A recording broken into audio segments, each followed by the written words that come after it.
যে নবীর জীবন শুধু তাই নয়, তিনি আমাদের মাঝে সর্বশ্রেষ্ঠ ধর্মের অনুসরণকারী বানিয়েছেন। তার সাথে সাথে আজকের এই সময় এরকম একটা নুরানি মজলিসে বসে কোরআন হাদিসের আলোচনা করার এর জন্য আমরা প্রত্যেকে শুকরিয়া শরীফ করি আলহামদুলিল্লাহ। আলহামদুলিল্লাহ বলতে অসুবিধা আছে নাকি? আলহামদুলিল্লাহ বলতে কোনো অসুবিধা আছে? আলহামদুলিল্লাহ বলে কে খুশি হয়? আল্লাহ রাব্বুল আলামিন যদি আমার কোনো বান্দা আমার কোনো নিয়ামত পালন করে, যদি আমার শুকরিয়া আদায় করে, তো আমি আল্লাহ তার উপর রাজি খুশি হয়ে গিয়ে আমি আল্লাহ তার ঘরের মধ্যে বৃদ্ধি করে দিব। আল্লাহ পাক কোরআনের ভাষায় বলেন, লাইন শাকারতুম লাআযীদান্নাকুম ওয়া লাইন কাফারতুম ইন্না আযাবি লাশাদীদ।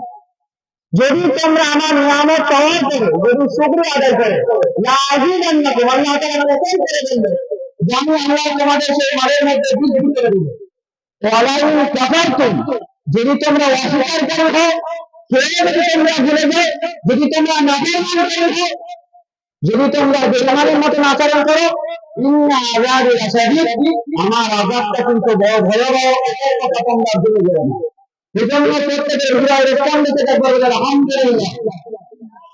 এরপর লাখো দৌড় সালাম বর্ষিত হচ্ছে মহান মানবের জন্য, যিনি আগমন করেছিলেন জ্ঞান প্রকাশের পথে দিশারির উপরে, যার উপাধি ছিল আল আমিন সাদিক আমানতদার সত্যবাদী, যিনি আমানত যুগে দুর্ধর হয়েছিলেন, যে যুগের মানুষ ছিলেন সিংহের চেয়ে হিংস্র, অজগরের চেয়ে বিষাক্ত, শিয়ালের চেয়ে দ্রুত, কুকুরের চেয়ে লোভী, শুকরের চেয়ে নিকৃষ্ট, যেখানে বাদন দ্বারা বন্যা, প্রেমের একটি ঝর্ণা, বন্ধে কলেজে বেদারিকা ছিল তাদের নিত্য সঙ্গী। যে যুগের মানুষদেরকে মানুষ বলে মনে করা হতো না, নারী জাতির ছিল না কোনো মর্যাদা, ফুলের ন্যায় পুত্রের নয়নের মনে পরিবার পুত্রদেরকে জীবন্ত অবস্থায় দখল করতে বেগম সহজ। যে যুগের কথা আজ স্মরণ করলে নয়ন দিয়ে বেরিয়ে পড়ে একটু ঝর্ণা, ভাষার হৃদয় দুঃখে ফেলে রেখে বৃদ্ধ বিদ্যারে হাহাকারে প্লাবন বলবে। মোট কথা, তিনি এমন এক যুগাদুর ভাবে মাত্র 63 বছর জীবন আদর্শে, জনগণ অপূর্ব আদর্শে তিনি মানুষের হিন্দু, মুসলিম, ইহুদি, খ্রিস্টান, শিখ, পারসি, শিশু, যুবক, রাখাল, কৃষক, সত্য, মিথ্যা, ধনী, গরিব, জ্ঞানী, মূর্খ, যোদ্ধা, সেনাপতি, শ্রমিক, মালিক, মোট কথা সর্বকালে সর্বযুগে সর্বকরী প্রযোজ্য, যার আদর্শ সংক্রান্তে স্বয়ং আল্লাহ রাব্বুল আলামিন পবিত্র কোরআন তাদের পবিত্র কোরআনের ভাষায় বলেন, আল্লাহ said in the Quran, যার অর্থ হলো যে আপনার আদর্শ হলো চূড়ান্ত পর্যায়ে সর্বশ্রেষ্ঠ, যার আদর্শ সংক্রান্তে হিন্দু ধর্মের ধর্মের মধ্যে হোতার মুন্ডে মহামন্ডে দেশম শ্রেষ্ঠম পরম নিরহম নাম নাই পাপে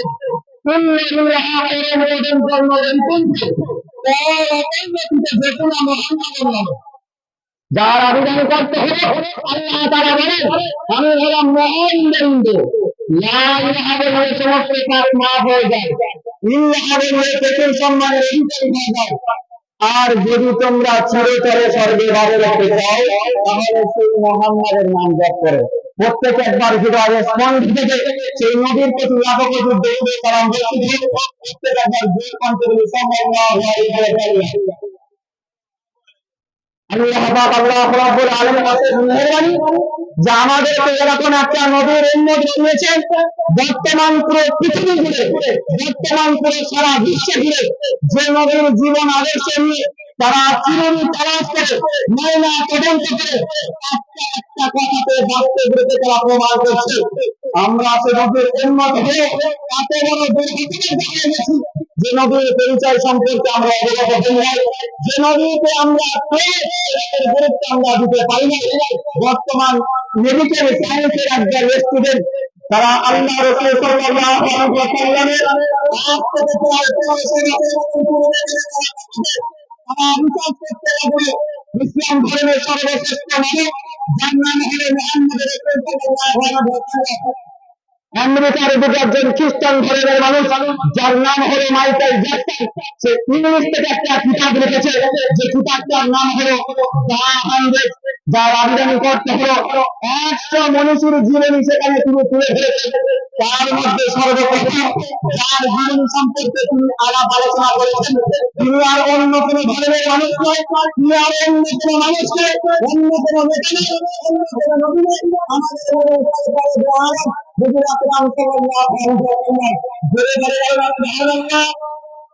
তিনি তার রচিত কিতাবের মধ্যে লিখেছেন মুহাম্মদ ছিল এমন একজন মানুষ যে তার 63 বছর জীবন আছে কোনদিন একটা কথা মিথ্যা কথা বলে নাই।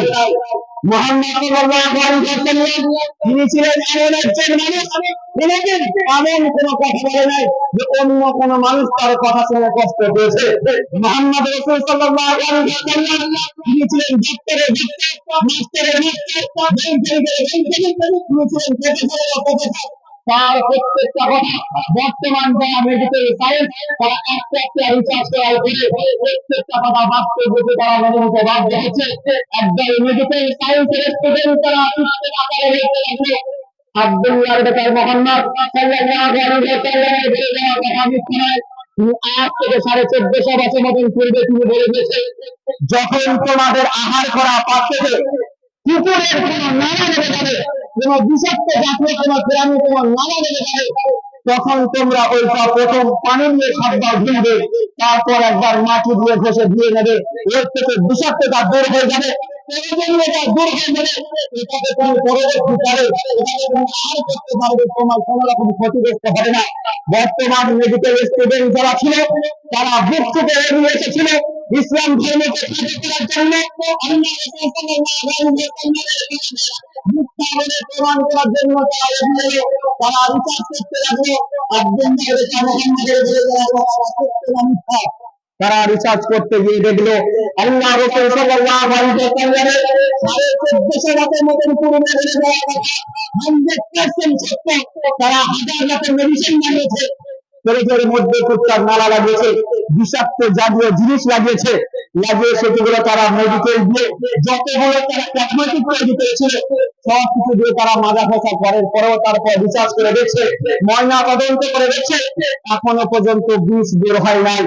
আল্লাহ রাসূল সাল্লাল্লাহু আলাইহি ওয়াসাল্লামের কথাটা যখন বাস্তবায়ন করলেন, 7 বার পানি দিয়ে ধোয়ার পরে একবার যখন মাটি দিয়ে ভেজে দিয়ে দিলে, তারপর যখন ময়না তদন্ত করা হলো, পুরনো তারা শুরু হলো একদল মেডিকেল স্টুডেন্ট তারা আমাদের মুখে এগিয়েছে, তারা চিৎকার করে বলল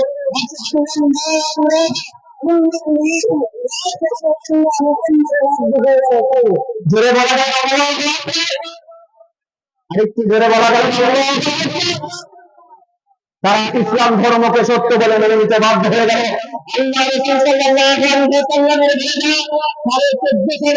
পূর্বে আগের কথা তিনি বলে দিয়েছেন, যদি কোন মানুষের শরীরের ভিতরে বিষাক্ত জাতীয় কোন জিনিস যদি কোন দ্রব্য যদি চলে যায়, তাকে যদি আজওয়া নামক খেজুর যদি খাওয়ানো হয়, 7টা কিংবা 11টা যদি তাকে খাওয়ানো হয়, আল্লাহর কুদরতের দ্বারাই তার শরীরের ভিতরে যাওয়া বিষ পানি হয়ে যাবে, তার শরীরের ভিতরে যাওয়া বিষ তাকে কোন রকম ক্ষতিগ্রস্ত করতে পারবে না। ভাই সাউন্ড একটু কমান। মেডিকেল স্টুডেন্ট সায়েন্স ছিল, যারা স্টুডেন্ট ছিল তারা একদলে গিয়ে তারা এই কথাটা সত্য কথা না মিথ্যা কথা যাচাই করতে লাগলো। আল্লাহ রাসূল সাল্লাল্লাহু আলাইহি ওয়াসাল্লামের কথাটা সত্য না মিথ্যা এটা তারা যাচাই করতে গিয়ে একজন ইসলামিক স্কলার ব্যক্তিকে দাঁড় করানো, একটা সম্মেলন মানানো হলো, সেখানে একজন ইসলামিক স্কলারকে দাঁড় করিয়ে তাকে প্রশ্ন করা হলো, তোমাদের ধর্মের একজন মানুষ যার নাম হলো মুহাম্মদ রাসূলুল্লাহ সাল্লাল্লাহু আলাইহি ওয়াসাল্লাম, তিনি আজ থেকে 1450 বছর মতন পূর্বে বলে দিয়েছে, মানুষের শরীরের ভিতরে যদি কোনো বিষাক্ত জাতীয় যদি জিনিস চলে যায়, তাকে যদি আজওয়া নামক খেজুর খাওয়ানো হয়, তাহলে তার বিষ পানি হয়ে যাবে। তুমি তো একজন ইসলামিক স্কলার, তাহলে তুমি এটা প্রমাণ করে দেখো, তবে আমরা মেনে নেব যে তোমাদের রাসূলের বলে দেওয়া ভালো সত্য, তোমাদের ধর্মের কথা সত্য, তোমাদের রাসূলের হাদিস সত্য। ইসলামিক স্কলার বুক চিতিয়ে আগে এসে বুকটা আগে বাড়িয়ে দিল, দিয়ে বলল ঠিক আছে আমি বাস্তবায়ন করে দেখে দেবো। তাকে প্রথমত ভাবে 1 গ্লাস বিষ পান করা হলো, তারপর তার সামনে আনা হলো আজওয়া নামক খেজুর, তারপর তাকে খেজুর খাওয়ানো হলো। খেজুর খাইয়ে পরিপূর্ণ হয়ে তাকে বেদিতে নিয়ে গিয়ে মাইকে বেশ করে দেওয়া হলো। পরিপূর্ণ হয়ে তৃপ্তি করে সেটাকে হলো যে তার শরীরের মধ্যে যত রকম বিষাক্ত জাতীয় জিনিস চলে গিয়েছিল, যতগুলো প্রয়োজনীয়তা জিনিস চলে গিয়েছিল, এই খেজুরটা খাওয়ার পরে প্রত্যেকটা বিষখণ্ড বিখণ্ডিত হতে হতে পানিতে পরিণত হয়ে গেল। মেডিকেল স্টুডেন্টের সায়েন্স বসে থাকা সমস্ত ইসলামিকের পড়া বিভিন্ন মানুষ প্রত্যেকে চিৎকারে জোর কণ্ঠে বলে বলতেছিল, আশহাদু আল্লা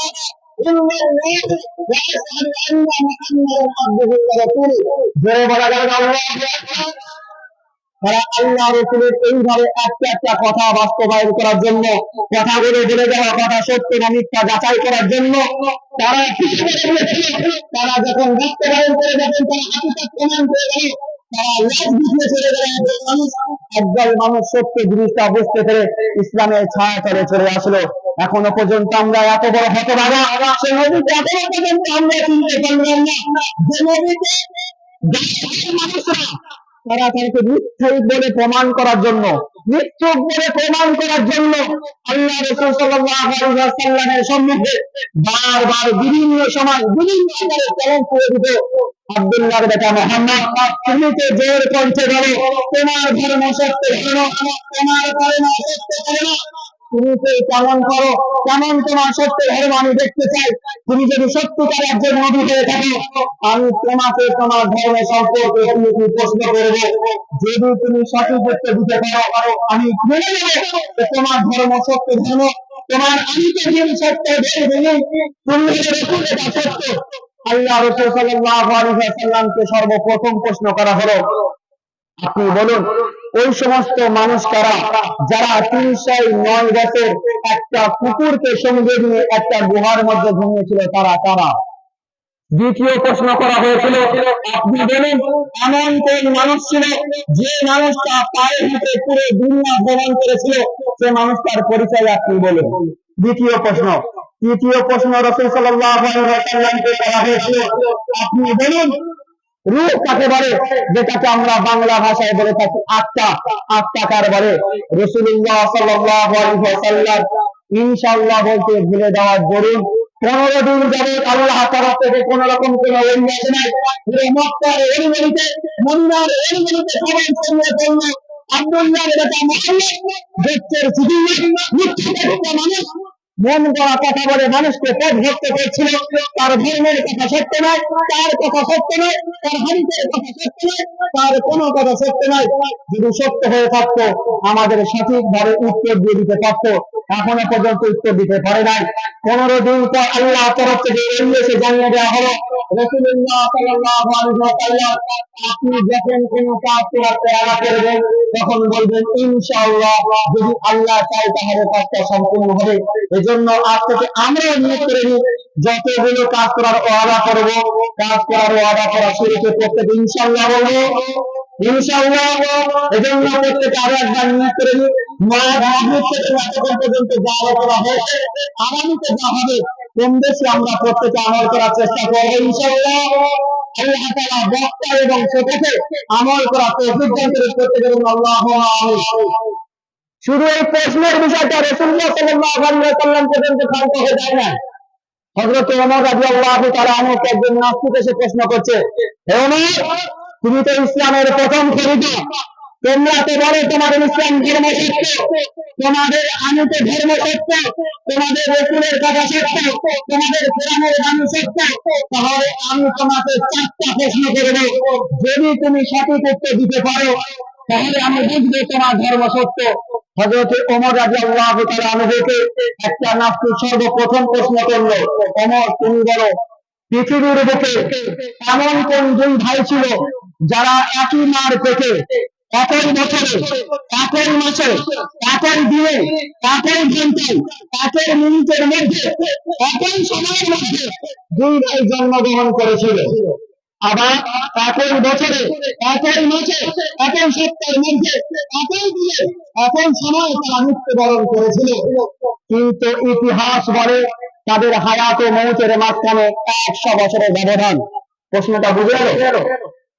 জন্ম একই দিনে, একই বছরে, একই সময়, মৃত্যু একই বছরে, একই দিনে, আবার একই সময়। তারপর ইতিহাসের ভাষায় বলা হয় তাদের হায়াতে মেয়েদের মাঝখানে 100 বছরের ডিফারেন্স ছিল। তারা কারা, তাদের পরিচয়টা কি? ওমর, তুমি বলো। হযরত ওমর রাদিয়াল্লাহু তাআলা চুপ হয়ে গেলেন। দ্বিতীয় প্রশ্ন করা হলো, ওমর তুমি বলো, পৃথিবীর বুকে কোন কবর জীবিত? কবরের বাসিন্দাও জীবিত। এই জীবিত কবর আর জীবিত বাসিন্দাকে নিয়ে মাঝের মধ্যে দুনিয়ার বিভিন্ন জায়গায় ঘুরে বেড়াতো। আবার জীবিত কবর তার জীবিত বাসিন্দাকে তার কবর থেকে বার করে দিল। কবর থেকে বার করে দেওয়ার পরে সেই জীবিত মানুষ বহুদিন যাবৎ দুনিয়ায় সময় কাটিয়ে তারপর আবার পরকাল গ্রহণ করলো। সেই মানুষটা কি? সেই জীবিত মানুষটাকে আর জীবিত কবরটার নাম কি? তৃতীয় প্রশ্ন করা হলো, আমার পরিবারে পৃথিবীর বুকে সূর্যের আলো কোথায় একবার পড়েছে? কিয়ামত পর্যন্ত আর কোনোদিন পড়বে না। হযরত ওমর রাদিয়াল্লাহু তাআলা চুপ হয়ে গেলেন। চতুর্থ প্রশ্ন করা হলো হযরত ওমর রাদিয়াল্লাহু তাআলাকে, হযরত ওমর তুমি বলো, পৃথিবীর বুকে এমন কোন কয়েদিখানা আছে যে কয়েদিখানার বাসিন্দাদের জন্য বাইরে থেকে শ্বাস প্রশ্বাস নেওয়ার মতন কোনো ব্যবস্থা নাই, বাইরে থেকে খাবার পাঠানোর মতন কোনো ব্যবস্থা নাই, বাইরের খাবার খাওয়ার কোনো অনুমতি নাই, তারপর সেই সমস্ত কয়েদিখানারা জীবিত থাকে, সেই কয়েদিখানার মানুষগুলো জীবিত থাকে। কয়েদিখানাটা কি আর কয়েদিখানার বাসিন্দা বা কারা? তুমি বলো। এইভাবে একজন মুসলমান, একজন উলামাকে প্রশ্ন করা হয়েছে, তোমরা তো বলো বর্তমান পুরো পৃথিবীর মধ্যে 4300 ধর্ম আছে, আবার তোমরা স্বীকারোক্তি হয়ে বলো এই 4300 ধর্মের মধ্যে একটা ধর্ম হলো সত্য ধর্ম। সে ধর্মের নাম কি বাবা? সে ধর্মের নাম কি? আল্লাহ পাক কোরআনের ভাষায় বলে,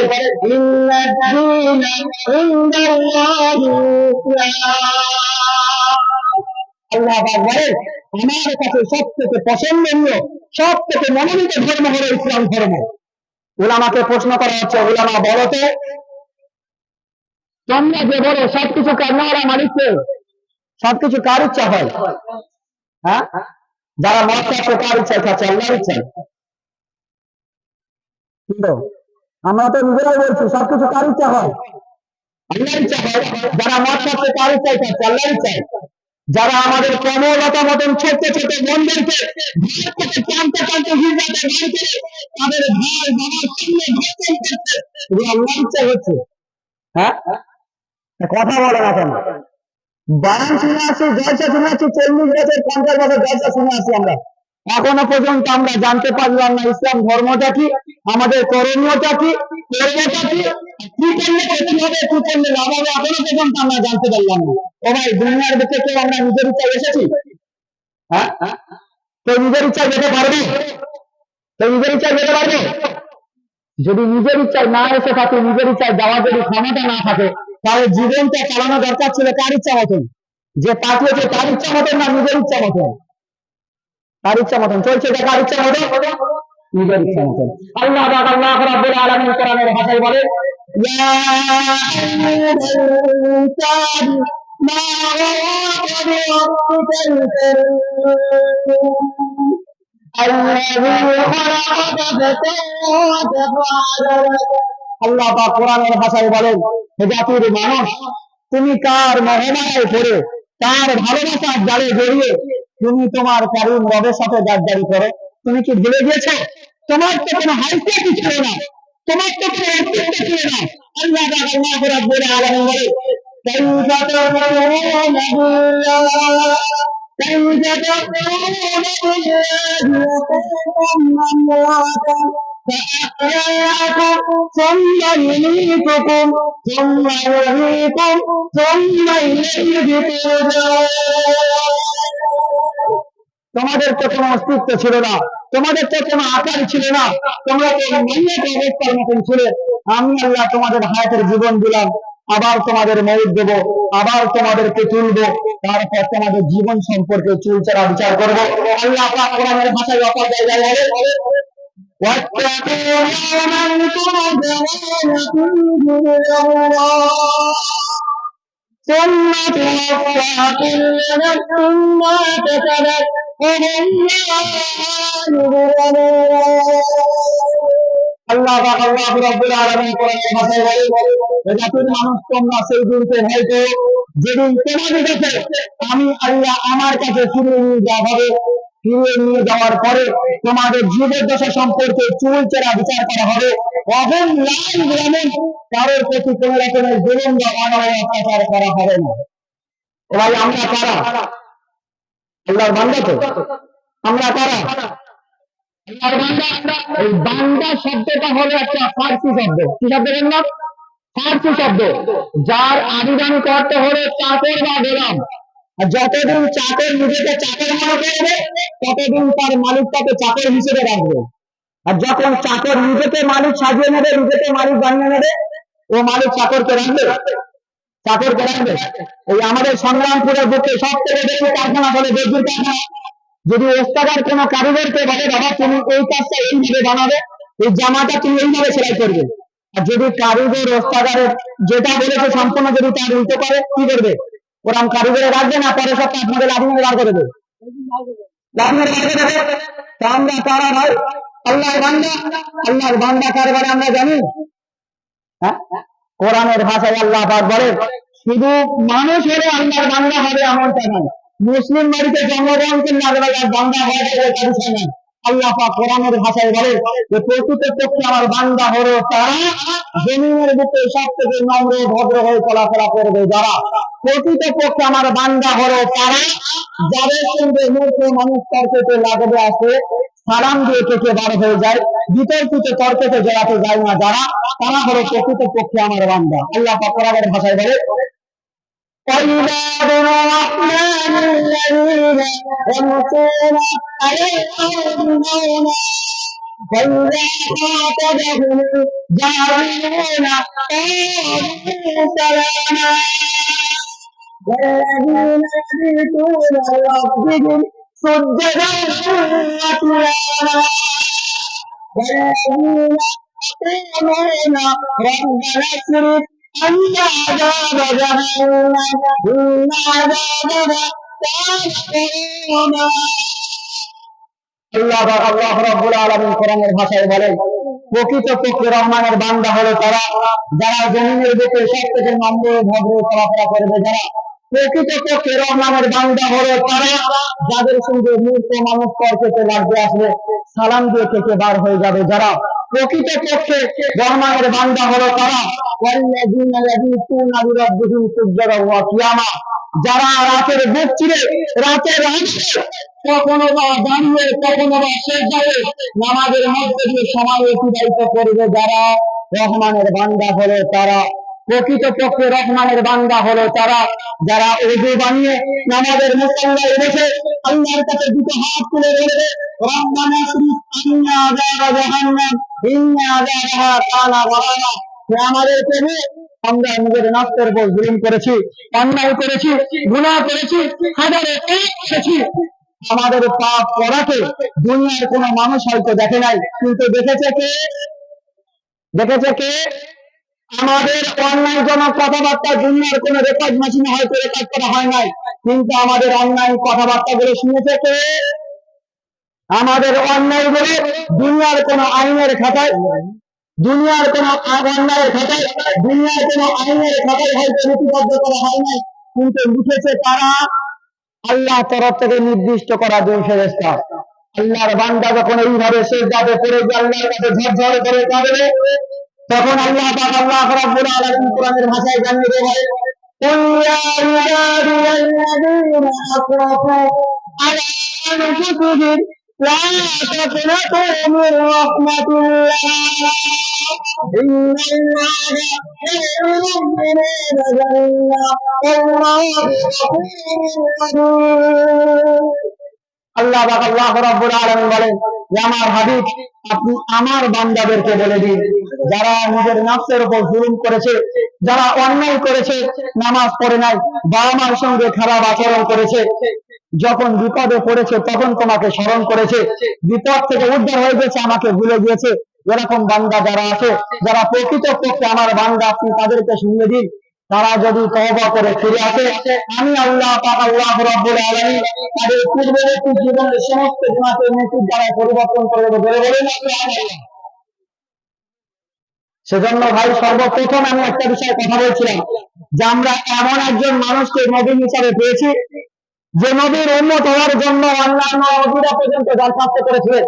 আমাদের কোনো দরখাস্ত করতে হয় নাই, আমাদের কোনো আকুতি ভাষায় লিখতে হয় নাই যে আমাদেরকে এই নবীর উম্মত বানান। তারপর আল্লাহ তাআলার অশেষ মেহেরবানি যে আল্লাহ তাআলা ওই রকম একটা নবীর উম্মত আমাদেরকে বানিয়েছে যে নবীর ভালোবাসাটা আমাদের বুঝবে না। আল্লাহ পাক আল্লাহ রাব্বুল আলামিন হে আমার হাবিব আপনি বলেন আপনার ভালোবাসায় লাভটা কি, আপনার অনুসরণ করলে লাভটা কি, আর আপনার অনুসরণ না করলে ক্ষতিটা কি আপনি বলে দিন। আল্লাহ পাক আল্লাহ রাব্বুল আলামিন পবিত্র কোরআনের ভাষায় বলে কুনতুম তুহিব্বুনাল্লাহ فاتبعوني يحببكم الله ويغفر لكم ذنوبكم والله غفور رحيم। আমার হাবিব আপনি বলে দিন যদি কেউ আমার পেয়ারা হতে চায়, যদি কেউ আমার বন্ধু হতে চায়, যদি কেউ আমার ভালোবাসার পাত্র হতে চায়, তাকে আপনি বলে দিন সে যেন শুধুমাত্র আপনাকে অনুসরণ করে। আজকে আমরা কার অনুসরণ করছি বাবা? দুনিয়ার নায়ক নায়িকাদের, দুনিয়ার গায়ক গায়িকাদের, দুনিয়ার সুপারস্টারদের, দুনিয়ার সমাজসেবী মানুষ যারা তাদেরকে আমরা ফলো করছি। আল্লাহ রসুলের ভালোবাসা একটা বাবা আমাদের দিলে ছড়া দেয় না। যে রসুলের ভালোবাসায় মক্কা নগরীর একজন মহিলা রসুলের ভালোবাসায় 4 জন আপন মানুষকে হারিয়ে তারপর রসুলের ভালোবাসা থেকে